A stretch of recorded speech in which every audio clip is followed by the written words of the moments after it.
सातारा पंढरपूर रस्त्यावर सुवर्णनगरी पुसेगाव तालुका खटाव येथे येरळा म्हणजेच वेदावती तीरावर परमपूज्य श्री सिद्धहस्त योगी श्री सेवागिरी महाराजांचे भाविकांचे श्रद्धास्थान असलेलं तीर्थक्षेत्र आहे। हेच ते श्री सेवागिरी महाराज मंदिर। मंदिरात प्रवेश करतानाच नारायणगिरी निवासस्थान आणि श्री सेवागिरी देवस्थान ट्रस्ट ऑफिस आणि श्री सिद्धेश्वर मंदिर आपल्या नजरेस पडते। भक्तांसाठी महाआरतीनंतर महाप्रसादाची आणि निवासाची सोय भक्त निवासामध्ये आहे। हीच ती परमपूज्य श्री सेवागिरी महाराजांची संजीवन समाधी। भाविक मनोभावे दर्शन घेतात आणि त्यांची मनोकामना पूर्ण होते। यात्रेतील रथोत्सवात भाविक आपला नवस अर्थार्जन करून पूर्ण करतात। या स्थानची महती, प्रत्यक्ष आलेले अनुभव आणि प्रचिती यावर आधारित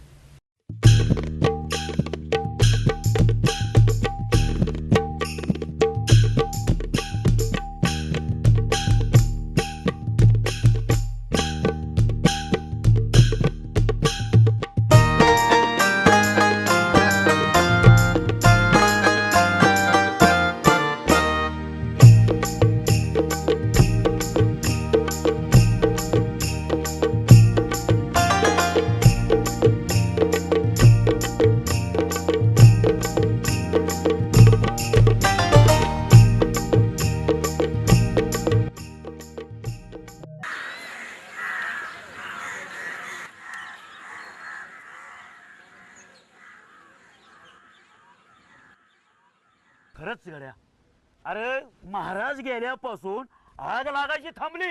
सेवागिरी महाराजांची कृपा। हा? सेवागिरी महाराजांचा महिमाच असा आहे। खरं काय म्हणतोस?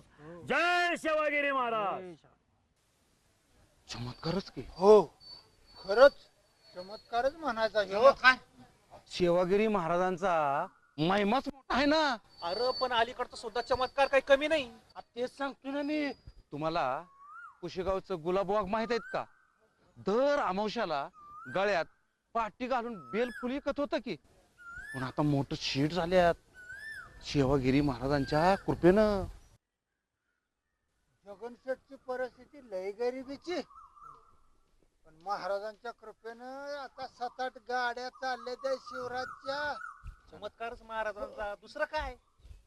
वडाच्या वाडीचा चमत्कार महाराजांच्या काळातला होता, पण आत्ताचा ललगुण नवलेवाडीचा चमत्कार ऐका। हा बा, गावात दगड पडत्यात, घरावणी दगड पडत्यात। शांत व्हा, शांत व्हा, सगळे शांत बसा बघू। बाबा काय शांत व्हा, गावात रात्री सगळीकडे दगडच पडते द्या। मला सांगा, कालच्या आमुष्याला कोण गेलं होतं मंदिरात आणि महाराजांची विभूती नाही आणली? काय विभूतीच गुण बसलाय आबा। तू गप्पीर गणपा, मला सांगा कुणाचा नंबर होता? हा बाबा, माझाच नंबर होता। मीच विभूती आणायची विसरलो। का काय झालं तुला? हो बाबा, एक काम निघाले आणि मीच विभूती आणायची विसरलो। बरोबर आहे, त्यामुळे तर आपल्या गावावरून घरावर दगड पडतात। बाबा ह्यो काय प्रकार आहे? आता सांगतो, सर्व प्रकार सांगतो, पण तू शंकरला पहिला घेऊन पुसेगावला जा आणि सेवागिरी महाराजांच्या मठातून विभूती घेऊन या। सगळ्या गावाभोवतीने इस्काटा म्हणजे झालं। जा जा, तो पटकन जा। चला चल।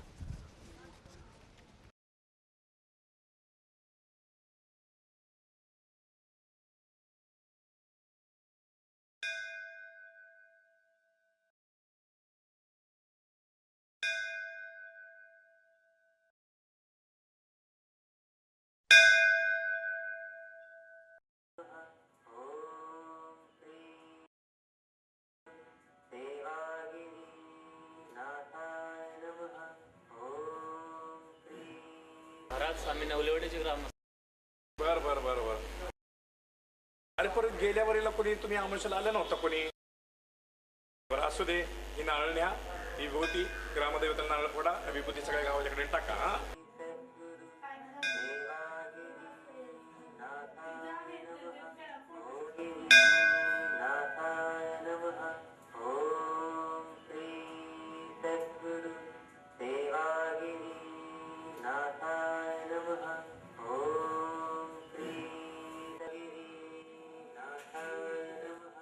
महाराजांच्या काळातली गोष्ट होती ती।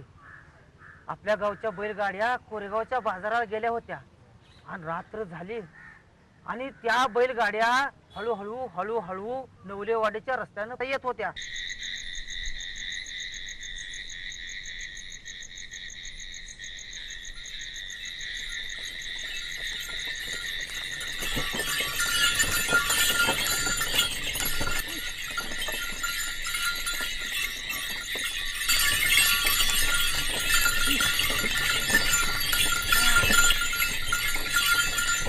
त्या बैलगाड्या हळूहळू हळूहळू शिवारात पुढे निघाल्या होत्या. पाठीमागं पाहिलं तर बघतायत काय, टेंबोवाला बैलगाड्या पुढं, टेंबोवाला माग, बैलगाड्या पुढं, टेंबोवाला माग.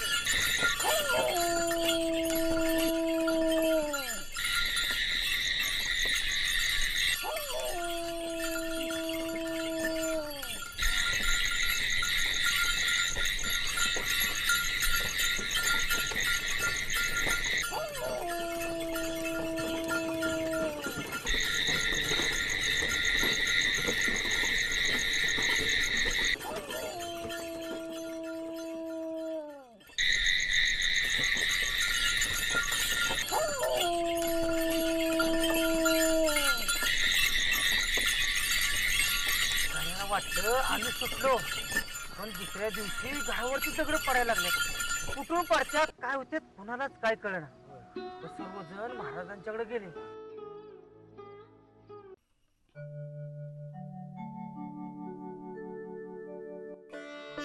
अण्णा, माझी कसली सेवा करता. ते तिथे बसलेत ना सिद्धेश्वर, त्यांची सेवा करा. महाराज महाराज महाराज, आम्ही नवलवाडीचं ग्रामस्थ. अहो 2 दिवस झालं साऱ्या गावाच्या घरावर दगड पडतात. कुठून येतात, कधी येतात, काय बी कळत नाही. सारा गाव चिंतेत आहे. काही काळजी करू नका, आपण करू त्याचा बंदोबस्त. मी येतो तुमच्या बरोबर. चला.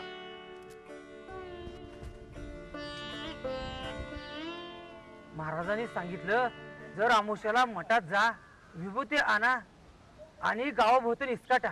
तेव्हा हे सगळा प्रकार बंद झाला आणि ही परंपरा हे शंकराने मोडली. म्हणून तर ही दगड आपल्या घरावरती पडायला लागल्यात.